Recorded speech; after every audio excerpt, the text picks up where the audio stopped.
সবাইকে শারদীয় দুর্গোৎসবের শুভেচ্ছা জানাচ্ছি। দুর্গাপূজা শুধু একটি ধর্মীয় উৎসব নয়, বরং এটা আমাদের সম্প্রীতির প্রতীক, ঐক্যের প্রতীক। সনাতনী ধর্মবিশ্বাস মতে 10 পূজা দুর্গার কাঠামোতে দেশ ও জাতির সব ধরনের ঐক্য ও সংহতির প্রতীক আছে। লক্ষ্মীর ধন সম্পদ, সরস্বতীর জ্ঞান, কার্তিকের বীরত্ব আর গণেশের সাফল্য এবং 10 ভুজা দুর্গার অসীম শক্তি সম্মিলিতভাবে সমস্ত অশুভ শক্তিকে পরাজিত করে। এর মধ্যেই ঐক্যবদ্ধ জাতির চিত্র আছে। জ্ঞান নিয়ে, সম্পদ নিয়ে, শক্তি নিয়ে, সবাই যার যার শক্তি নিয়ে ওই ঐক্যবদ্ধ হলে আমরা সব অশুভ শক্তিকে পরাজিত করতে পারব। কারো সাধ্য নাই আমাদের দমিয়ে রাখার।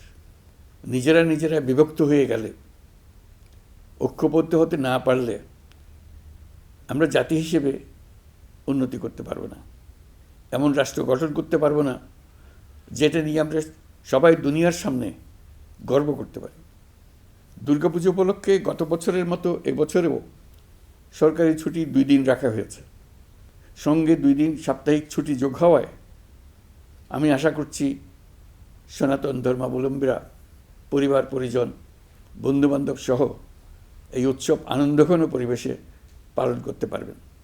দুর্গাপূজা ঘিরে কোনো ধরনের দুর্ঘটনা যাতে না হয়, নাশকতার মাধ্যমে কেউ যাতে কোনো আতঙ্কার সৃষ্টি বা উৎসবের বিঘ্ন ঘটাতে না পারে, সেই জন্য সরকার, রাজনৈতিক দলসহ সমাজের সর্বস্তরের মানুষ বিশেষভাবে তৎপর রয়েছে।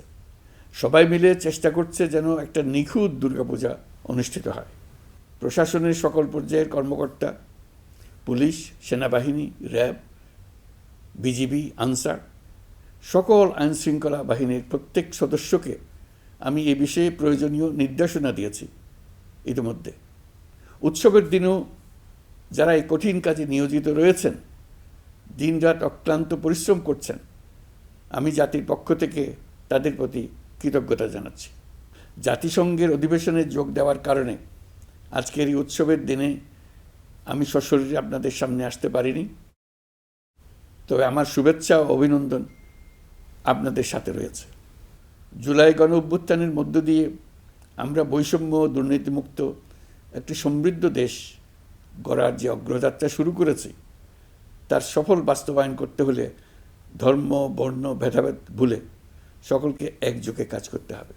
সকল অশুভ, অন্যায় আর অন্ধকারকে পরাজিত করে ঐক্য সম্প্রীতির জয় হবে। বাংলাদেশ এগিয়ে যাবে কল্যাণ ও সমৃদ্ধির পথে। সৃষ্টিকর্তার কাছে এই প্রার্থনা করি। সবাইকে আবারও শারদীয় দুর্গোৎসবের শুভেচ্ছা জানাচ্ছি। মহান সৃষ্টিকর্তা আমাদের সহায় হন।